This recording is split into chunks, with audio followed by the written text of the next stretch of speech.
So here is how to join a group in Roblox. Starting off, you need to head over to the roblox.com website. And as you can see, I'm already here. Make sure you're logged into your account. Here on the left panel, you will get to see an option that says Communities. Click on it. You will then be redirected to this page. From here, you can go through different communities listed here and check them out. You can also scroll to the top and use the search bar to search for any specific community you're looking for. For example, Roblox United.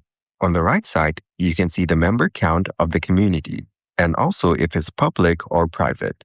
If it's public, you can easily join it. So let's select the Roblox community. Once you're on this page, you can see a Join Community option on the right. Click on it, and it will show Successfully joined the community just like this. You are now part of the Roblox community just like that, and that's it.